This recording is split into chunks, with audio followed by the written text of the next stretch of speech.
Good morning. I'm Steve Weber. Welcome to the American Gumption Morning Show on Tuesday, January 19th. I took the day off yesterday. I went away for the weekend up to the Pocono Mountains with brother Ken and Trisha, and had a little 3-day weekend. So came back yesterday, and so no live show yesterday. But here we are back in the saddle, and we're going to do 4 live shows this week. So excited to get the week going. And this show has two segments at the beginning, 2 little smaller segments, and then we have our main guest. Our main guest is coming up at about 8:15. Angie LaRue will be joining us, and I'm excited to get into her whole story and talk about what she's doing. Angie and I met several weeks ago, and then have gotten to know each other since then. And so we'll be sharing and telling her story, which is quite interesting. You'll want to definitely hear that whole thing. All right, bring our main guest on today, and let's see. I'm here. There is. There we go. I think I figured out this technology stuff. Reverend Angie LaRue, welcome to the American Gumption Show. Thank you for joining us. We've got a lot of stuff happening here this morning. Yes, you're off to a roaring, what are we on, Monday, Tuesday? Tuesday, but I took off yesterday, so it feels like my Monday. So it's like, man, I just jumped right into the, I just jumped right into the frying pan with it, but I love it. So, well, good. Well, welcome here.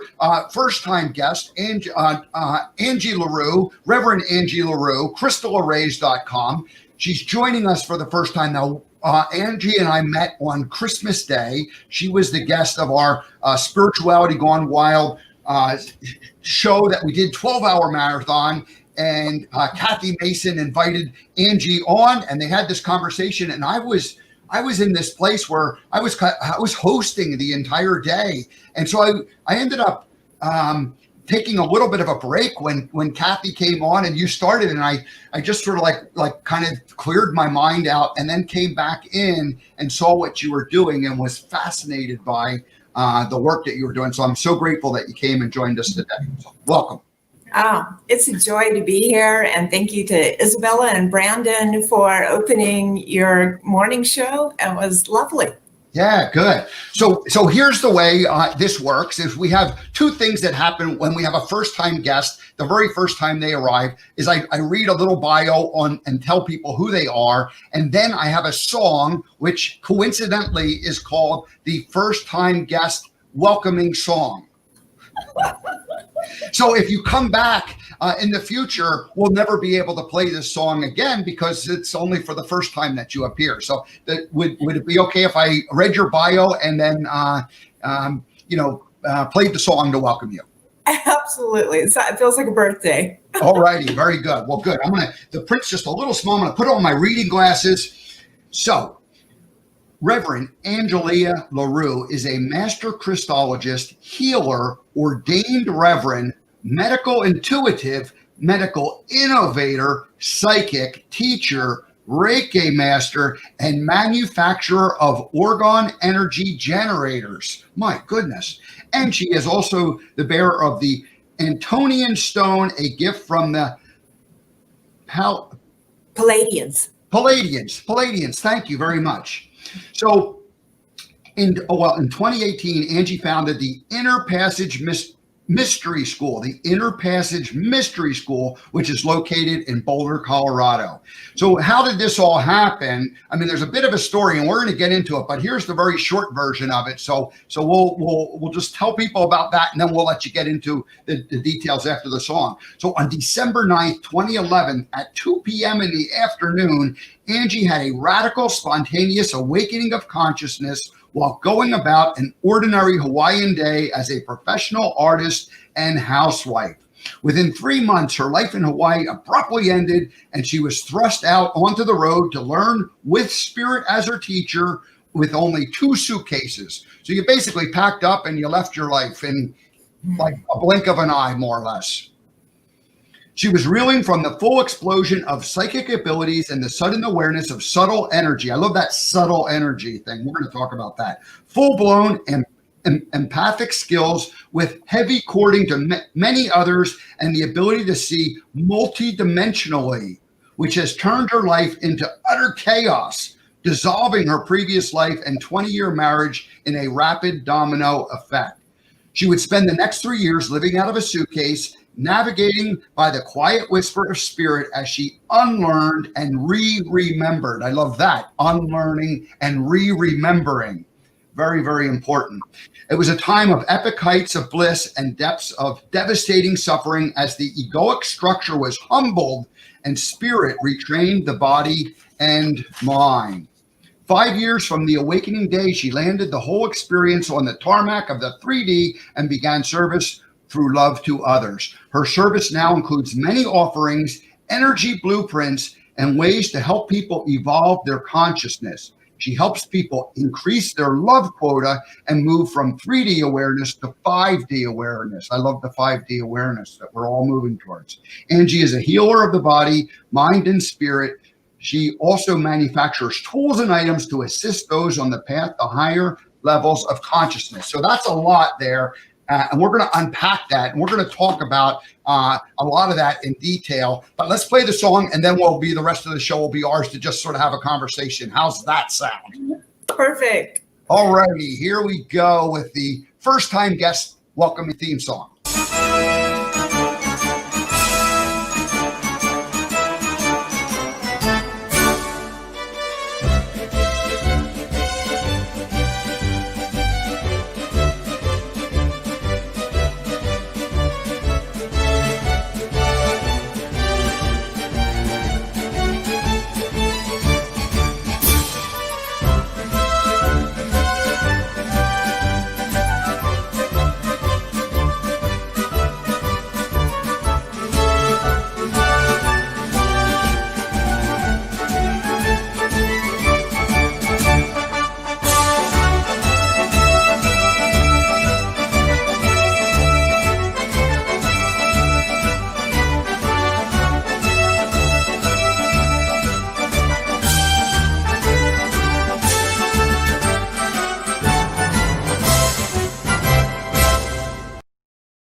Have you ever had a marching band welcome you to a show, Reverend Angie LaRue?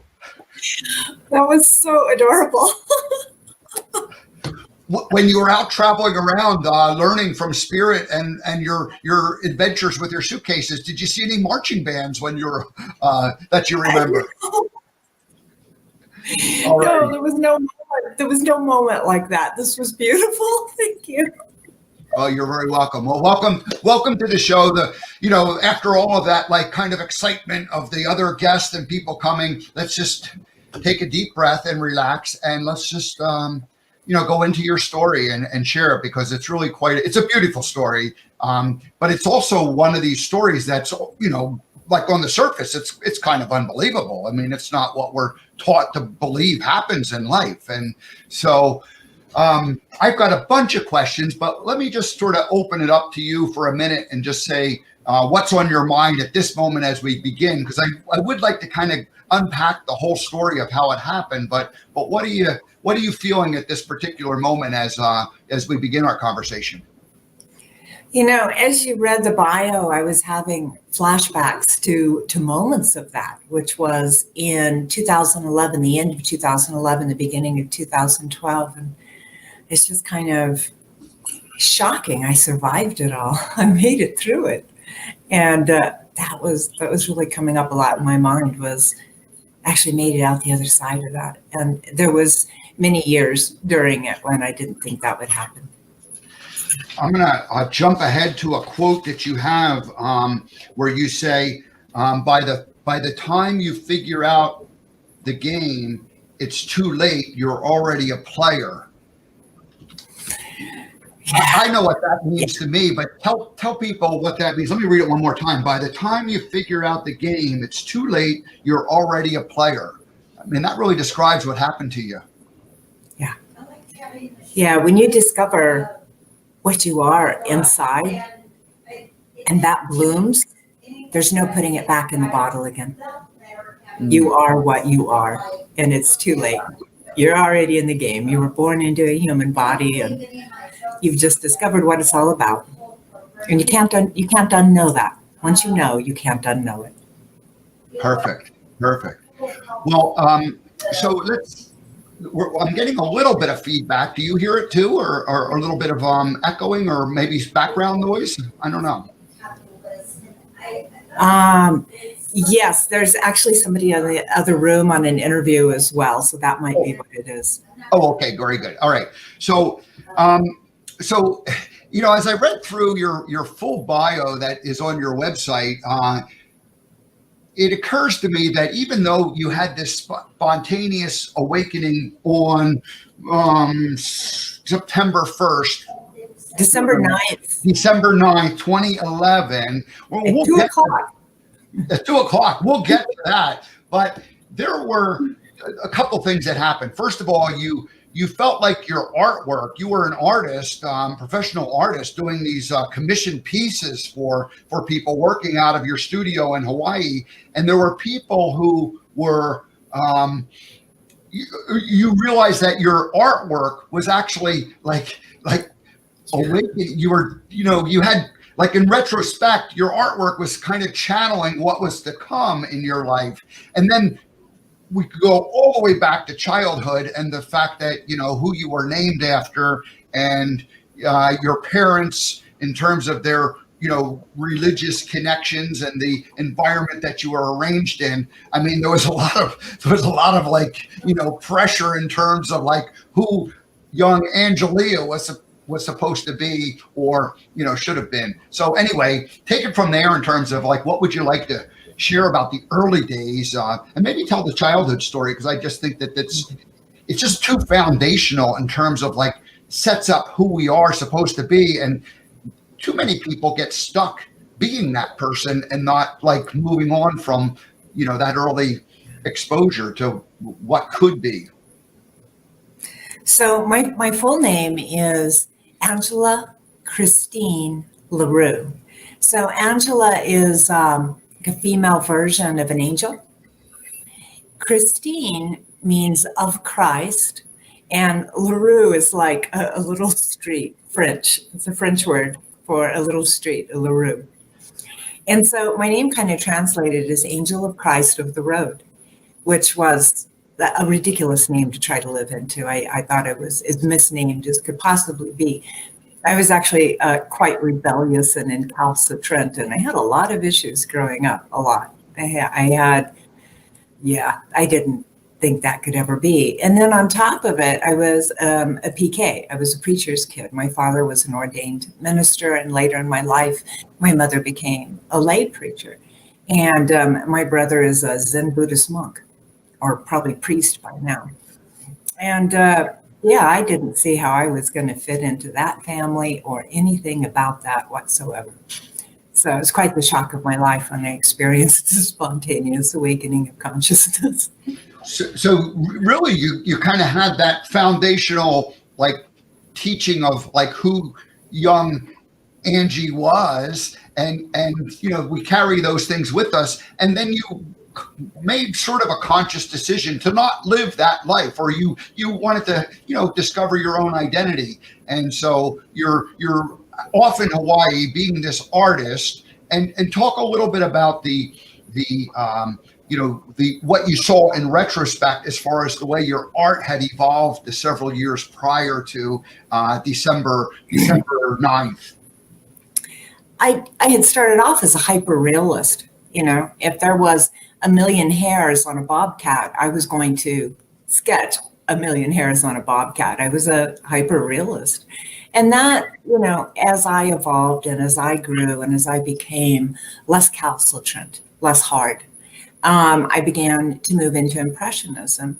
And Impressionism moved into Abstractionism, which moved into contemporary abstract. So I started learning to say more with less. But that took 20 years, 25 years to learn to say more with less. And, I remember after the awakening looking at my art, and for the last 10 years, which unfortunately I'm not in my office, and so I can't show you my art, but the last 10 years before awakening, as an abstractionist artist, I was painting the awakening of consciousness, and I was painting, the greater realities that we live in. And I had no idea that's what I was painting. It was just flowing through me. And I remember a couple who had bought a painting of mine in a gallery there in Hawaii contacted me and basically told me that that painting had something about it, the energy that it was putting out. They had lived in a very haunted house and it had solved the problem in the house and it had brought them forward in consciousness a lot. They were beginning to experience the awakening of spirit. And there was a few different stories like that where people said, I bought this for my living room and I ended up putting it in my meditation room because it moved me into a different state. And I literally had no idea what they were talking about, these different states or higher consciousness. I had no idea what they were talking about. So it's quite remarkable looking back that that stuff was leaking out of me. I had no idea.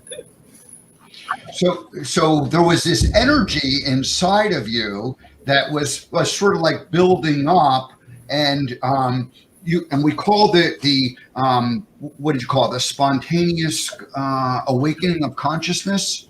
Yeah. A radical spontaneous awakening of consciousness. So let's go ahead and jump right to December 9th, 2011. A couple minutes before 2:00. What are you doing? And then what happens at 2:00 that day?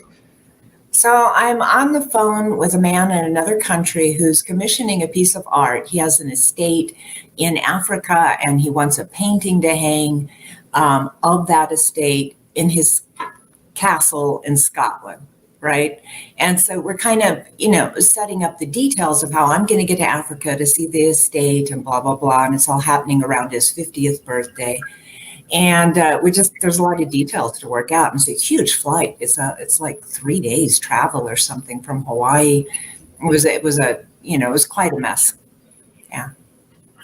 And at some point in the conversation, because we're also kind of trying to get to know each other, and I'm not sure at all about going to a foreign country and meeting a stranger, and if I don't know something about him. And at some point, I had asked him what his favorite constellation was, and it took him a little while, and then he said Orion. And when he said Orion, something very strange happened to me, and it was a charge that ripped through my body. And I decided to go into the kitchen to get a drink of water. I thought, maybe I was just getting dehydrated. So I went to get a drink of water. And when I turned around, this mist, kind of a silvery gray mist, obelisk kind of shape, formed in the middle of my kitchen. I couldn't imagine how that got there. And the next thing I knew, I was falling into it. And I was falling into a place, it was almost like, the door jamb between two rooms, the kitchen's on this side and the living room's on this side. And this space in between is no place. It's not kitchen, it's not living room, right?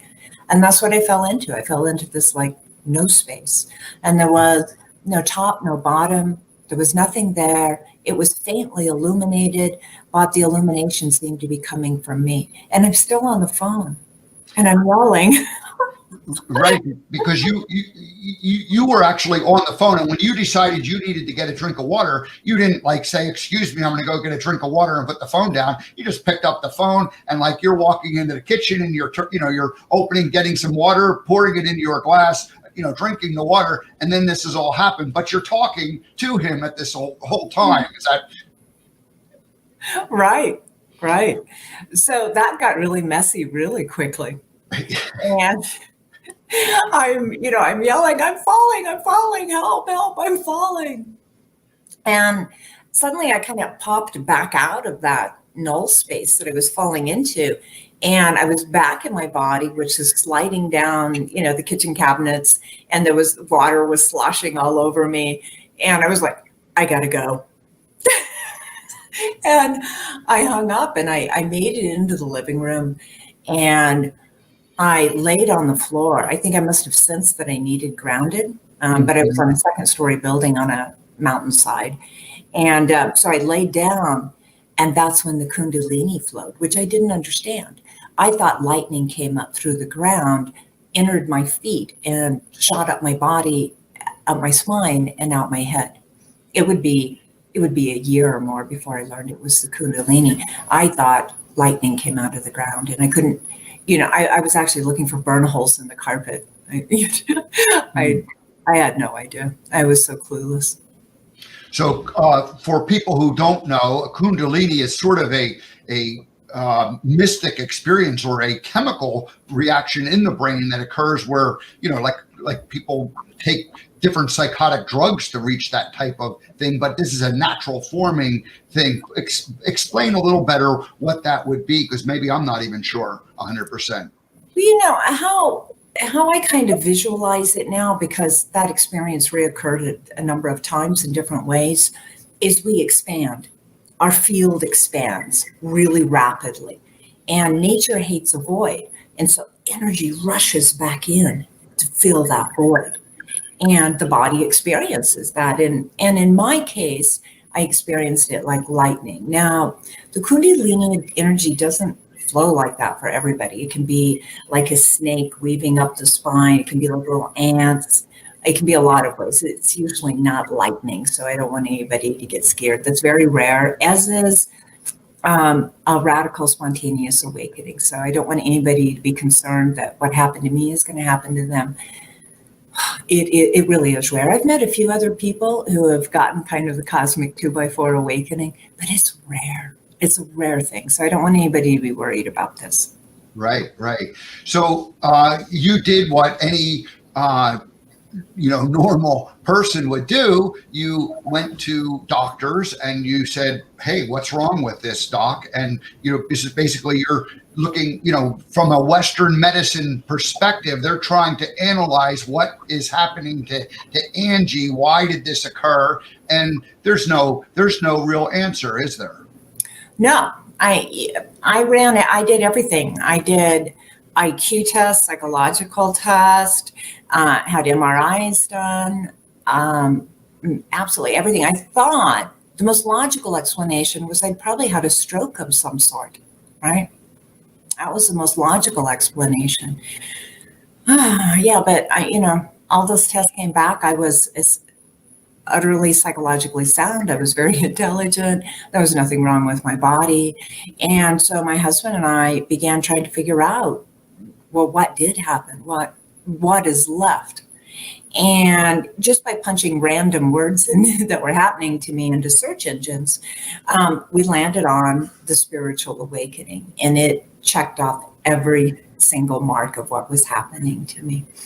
And so one day, my husband came home and he took his wedding ring off and he laid it on the dining room table. And he said, what happened to you is what the saints and the sages and the mystics talk about. This part of our life is over. You need to go out there and find out what this is about for the rest of us 9-to-5 schmucks. And that was the end of my marriage and the beginning of a whole new life. Was I can feel the emotion of your saying that. Was it like letting you go to be free to do what you needed to do, or was it like him rejecting that it was just too crazy for him, or a combination of both? Yeah, I think it was a combination of both. He was a wide network engineer. He was, contracted with the Joint Intelligence Agency. And, he had a very specific life that he had to lead that fell within a very stringent norm. And, at that time, if I thought about him, I could see where he was. And I could see the building he was in, and I could see, his coworkers and where their computers were. I could see the whole layout of the building. And that building is one of the most secure buildings on the planet. It's 4-foot lead walls, no windows, right? Right. So I was doing, at that point, we didn't understand remote viewing and bilocation. We didn't understand all that, but I was doing it, right? He went windsurfing and came home one day, and I was like, who's the woman with the foreign accent in the yellow bikini with polka dots? And his mouth dropped open, and he was like, I'll never talk to her again. And that was the other side of the island, and I was at home, right? Yeah. So, I think it was a combination of everything. It was just too much. He was atheist, but with what happened with me, he turned into agnostic. He was like, oh, well, there's something out there, all right. Right. So, I think it was just too much. And then, there was a part of him that also recognized that my life had just taken a radical left turn. And wherever I was heading, I wouldn't be able to do that in the situation I was in. Yeah.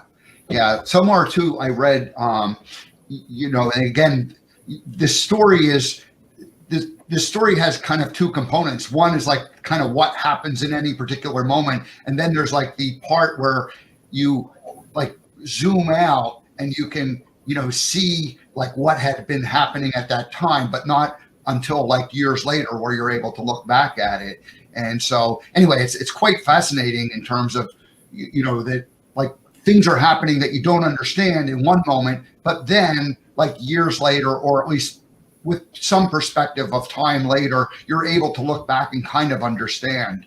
And so you went through the next 4 years, mostly like in a discovery mode and learning mode, but not in necessarily an understanding mode. You just kept taking new things in, and yet you didn't understand what they meant at the time. Is that safe? Like a nice way to describe it, or a appropriate way to describe it?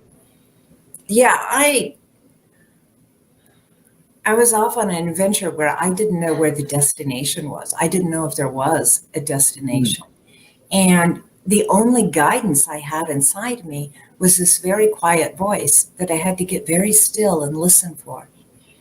But because my life had just crashed apart and I was essentially in harm's way, right? I had no choice but to listen to that little voice. The only way all of that could have landed in a good way is by listening to that little tiny voice. And, I was like Humpty Dumpty. I'd fallen off the wall and I had broken apart. And the only way to put me back together in a good way was to listen to that little voice. And it was edgy, right? And I'm on and off airplanes and I'm being sent, all over the world and taught through other people. And at the same time, I'm becoming, this healer and healing people all over the world. And I didn't know where I was heading, and I didn't know what it was all going to add up to. And it was, and still is, the deepest walk of faith of my life. My human brain doesn't get to make I don't let it make too many decisions anymore. Yeah. So you're out on this adventure, and well, how long was it from when December 9th to when you got on an airplane with the suitcases? I mean, how much time went by?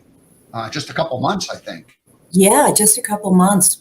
My husband and I, we've been married almost 20 years. That marriage ended just a couple months shy of our 20th anniversary. That was, yeah. I'm going to cry. When you think you're going to be married to somebody for your whole life and something like this happens, and it just shakes it apart. It wasn't easy to let go. It wasn't easy to let go for either one of us. Yeah, but it was just a couple months. It was very clear, once it happened that we'd already turned to each other in all the hard times and thought our way through it. And that's how we knew how to respond to the world. And this wasn't a thinking thing. That wasn't the way through this. It wasn't the way through the funnel and out the other side was through thinking. It was through listening, through silence, which is quite the opposite of thinking. Thank you for sharing the thinking idea. And I'll just tell a little, I'll throw myself into this a little bit just to kind of my own experience. My awakening started in 2009. Nothing dramatic, very subtle in terms of like it was like, okay, something has to change. I can't go on living this way. that was really my awakening. So nothing dramatic in that regard, like what you're describing, but it was dramatic for me at the time. And it was like, okay, something has to change. And I had been, again, some of it you knew at the time, but a lot of it you kind of look back and you understood. I had been a thinker and an overthinker, and I had actually been from an experience that happened in my early 20s. I doubled down on thinking and I stopped trusting my intuition because I perceived that my intuition let me down. And so I had a pretty good intuition that I essentially relegated to the back burner and said, okay, I'll let you simmer back there, but I'm not going to actually let you run the show. And so I would only allow my intuition to then activate my thinking brain and try to solve problems with it. So I was this thinker and overthinker. And numerous times people said, sometimes it seems like you're a little bit stuck in your head thinking about things. And so I had heard that so many times that I was like, well, maybe there's some validity to that. And so anyway, my awakening was essentially realizing that my spirit, my intuition was actually valid and could be listened to. And I had to go back to that experience when I stopped trusting my intuition. And I looked at it and I realized that my intuition was actually spot on at the time. I was just told that it was faulty. And so, so you had described many times where you said that you just had to stop trust, or you were learning. So that first couple of years, that first 3, 4, 5 years when you were out there, you were learning and doing all this thing on that journey that you didn't exactly know where you were headed towards. And you were, I guess, trying, like all of us, trying to get validation from external things. But then at some point you went, oh my gosh, I can only trust my inner self and spirit, my inner self and spirit. Was that a moment, or was that kind of something that crept up on you? No, it was a moment. Okay. So I ended up quantumly entangled with that person I was on the phone with, right? Ended up totally quantumly entangled with them, to the extent that I could taste the food they were eating. They could taste the food I was eating. He was calling me with list of things that I shouldn't eat because they bothered his stomach, right? And, when my lower 3 chakras started opening up, I got constipated for 21 days. I couldn't go. That was one of the reasons I ended up at a doctor's. And I kept taking X-Lax and stuff, and it didn't work on me, but it gave him horrible diarrhea, and he's on the other side of the world, right? I mean, quantumly entangled. It was a mess, utter mess. And so in the beginning, one of the first places I went was to see him and figure out, what is this all about, right? Somehow maybe we could unquantumly entangle each other, because he ended up in an accident where he was in a coma for 10 days. And I experienced that coma, and I was just wrecked, absolutely wrecked, crying all day long in absolute abject terror. So it was a mess. I had to go sort that out. Well, it was very short order to figure out, and it's got nothing to do with him. Whatever this is, he's as clueless as you are. And I got back on a plane. And when I got back on the plane, I was just like, Spirit, this has got to add up to something. It's too profound and it's too big. This means something. And whoever you are, you've got to help me through this. And I'll do whatever I have to do, but help me through this. And that was the first level of surrender. It was very light, though, compared to the levels of surrender that later happened. The ego had to, prove it was utterly incapable of guiding and directing this life before it would ultimately surrender, which is, part of why I got the cosmic 2x4 is I didn't listen as well as you did, Steve. I wasn't a good listener. I was very stubborn, so I got the cosmic 2x4. Oh, wow. All right. So interestingly, so this the man that you were speaking to on the other side of the world when this all happened, you said you became quantumly entangled, and I've done enough research in the quantum understanding of entanglement and understand how that is possible. But this is the first experience that or first time I'm hearing like a specific story where these people are connected. So it's so the one question I had, very simple, was like, well, whatever happened with this man? Did you ever do the artwork? Of course, you weren't going to do the artwork, I don't think. But how long did the entanglement last, or is it still going on with him? No, I eventually learned what it was and how to unsolve that, get rid of that. At the same time, I simultaneously was entangled with about 10 other people. And so the people that I was closest to emotionally and psychologically, some of them awakened spontaneously when I did. And a lot of them became aware of their intuition and their subtle senses when I awakened. So it was like a pulse went off of me and affected everybody else.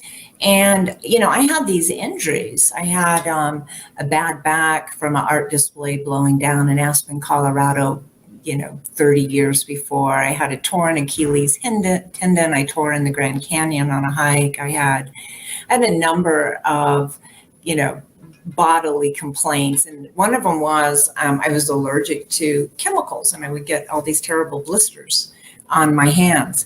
And when I awakened, all of that stuff went to those 10 people, right? And I didn't have any of them anymore.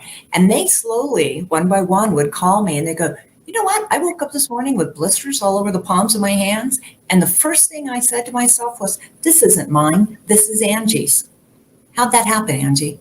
Like, I don't know. I'll get back with you. Some very strange things have been happening to me lately. And then another person calls me and they're like, that L5 disc that's hemorrhaged? Well, I have one this morning. And when I feel into it, I just keep getting your name. What's going on? And I had all these people with all these questions. I am now carrying your burden. Why is that? And for a year, all those people, all those friends, all those loved ones they carried all my burdens, right?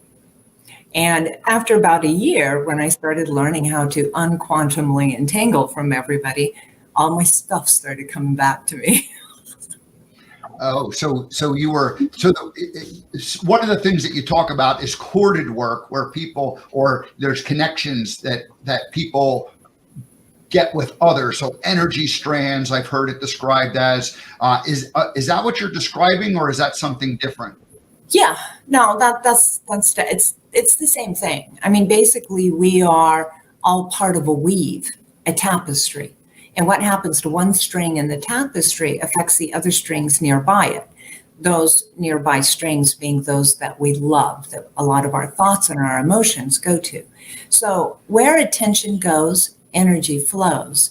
And the charge on that energy that's flowing is fueled by emotion. So we're equally corded to the people that we detest, as we are to the people that we adore. Interesting. But it's the emotional, how much emotion is going determines how strong that connection is to the other person. So there was a lot to unpack for me to get sorted out, to get any sense of sovereignty back again. And I was one with anything I looked at. I'd look at a beautiful tree and I'm suddenly one with the tree. A beautiful bird would be singing. I would look at it and feel love for it, and I would be quantumly entangled with the bird. So it took a long time to get that sorted out and untangled and even learn why, because for a long time, to be quantumly entangled with everything that I loved, the beautiful flowers, the beautiful people, the beautiful sky, the beautiful spirit that moved through everything was exquisite. It was the mountaintop experience. I was in love with everything and everyone, every expression of the divine everywhere. But it turns out that's not always really safe. And I remember I was in Sweden and I walked by this elderly gentleman who was pushing a cart, and I suddenly crumpled to the floor. My hip gave out, right? And this woman ran over and she scooped me up, helped me back up again. And I asked her, "Who is that man?" And she said, "That's my dad." And I said, "Are his hips bad?" And she said, "Yes, he spent his whole career was riding a bicycle around Sweden, delivering newspapers. He did it for 20 years, and his hips and his knees are bad." And so when I walked through his field, I shared field with him, and I had not learned how to adjust for bad knees and bad hips and how to hold myself up. And so I fell down. And I remember passing a woman in a store on a cell phone, and my head got really hot. Like, I was really concerned I was having brain damage. It got really hot. And I remember going, "Is this mine?" And getting a no, it wasn't mine. So I looked around to see what it was, and it was a woman talking on a cell phone. And her brain is heating up really badly. And when I walked through her field, I was quantumly entangled with her, and it happened to me. So I had to learn why I shouldn't be quantumly entangled with everything, and why I needed to get some separation and pretend to be an individual, independent being. There's a lot of safety in that, but it is a pretense. Ultimately, we are all one thing. Like cells. We're already coming to the end of the show, and we didn't even get into the whole story of who you are and what you're doing, and we haven't gotten into any of the really good parts. So I'm gonna, we could talk for another minute or a couple minutes, but I want to just basically let everybody know that they can go to crystalarrays.com to learn more about you. And if they just add free-gift, there's a free gift that you have where you offer some energy healing, for them. But we haven't even gotten and touched what you're doing then. To reframe it, 2011, you have this radical awakening of consciousness, and then you go on about a 4 to 5 year journey where you're basically just like learning and learning and learning. And then the last 5 years, you've been, spirit tapped you on the shoulder or somehow said, "Okay, it's time that you begin building something solid that you can then teach people." And of course, you're in Boulder, Colorado now, where you have a studio and you've built some amazing things, which we don't even have, we haven't even touched on, and that's a whole separate conversation. So I would love to invite you to come back and talk about some of those things. My goodness, it's really, thank you for sharing passionately. I felt your emotion. When we met, I felt a connection to you. I'm listening, and I suddenly became like kind of mesmerized by who is this person, and I hadn't really heard you speak yet, but I could feel a certain energy, and so I felt very connected to you. And then of course, you came on again with Kathy that day on Christmas Day on the Spirituality Gone Wild, Jolly Gone Wild event, and so you were there sharing, your story, and I was just fascinated by it. So there was a connection. So I get that connection, and I'm learning to pick up on that. How did you describe it? The subtle nature of energy, because there's like you had this radical energy happen, but then there's a subtle energy that if we can tune into, that's where life becomes that, heaven on earth kind of thing. Is that the way you're seeing it? Yeah. No, it's interesting. It's I'm very grateful we met, and we've had a nice conversation, privately first, and now here. I would like to continue it. So hopefully you'll be able to, we'll have you back in a few weeks, and we can continue this in a way that makes sense. But we do have a minute, it doesn't have to end exactly at 11. So let's just take another minute and kind of wrap it up. And let me let you just sort of, leave it in a place where we could pick up next time. So I think what I would really like to share with everyone is that there are universes inside of you. There is wonder, there's awe, there's great mystery. And it is probably the most fascinating journey of your life to discover what you really are. Know thyself. That was carved above the entry to the Oracle of Delphi. Know thyself. I think there is no greater adventure or understanding or solace in the universe than to truly know what you are.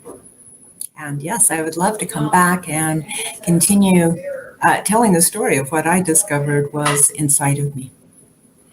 A friend of mine who does hypnotism and coaching also, but she says, imagine if the world outside of us, like the stars and the planets and the galaxies and the whole universe, what if like internally it's just as big?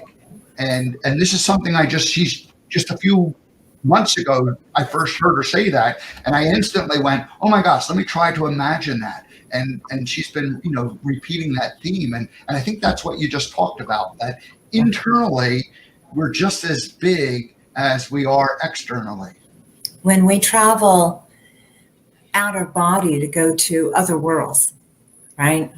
Other even universes for that matter, we toroid into ourself. We dive into ourself to go out.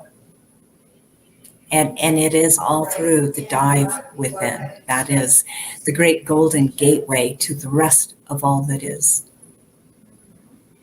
Well, very good. We had a couple people, Bettina and Josie Smith, checking in just to say hello to us. So we appreciate you joining us, and I'm grateful, Angie, that you were able to join us. If you stick around, if you have a time, if you could stay for just a minute, maybe we can find a place on our calendar that we can schedule to bring you back, and we'll continue this conversation. But thank you so much for joining us this morning.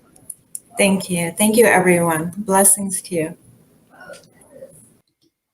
All righty. Well, that was Angie LaRue, Reverend Angie LaRue. Grateful that she joined us this morning. You didn't even get through the entire, story of her awakening, but we covered the basics. We got the foundation done. She's doing some fascinating energy work, and that is really what we want to talk about, because that's the difference that we could make in your life. And I want to learn more about it. And I believe you guys want to learn more about it too. So we'll have her back very soon. Alrighty, I'm going to go ahead and just, wrap up by saying, let's see here, where are we at? Just let you know what's happening. Tomorrow, our fitness misfit Stacy Redfield joins us for her first of regular segments, and then Tammy Joy Lane will check in from the West Coast, from Seattle area, to let us know what's happening in her life with the Yes to Kindness campaign that she is running. Tamra Oviatt on Thursday, Sacred Activations, and then our own Debbie G with the Vision 2021 for Spirituality Gone Wild. That's how we'll round up the week and finish things off. So I will see everybody tomorrow. Thanks for joining us, everybody. Have a great rest of your day.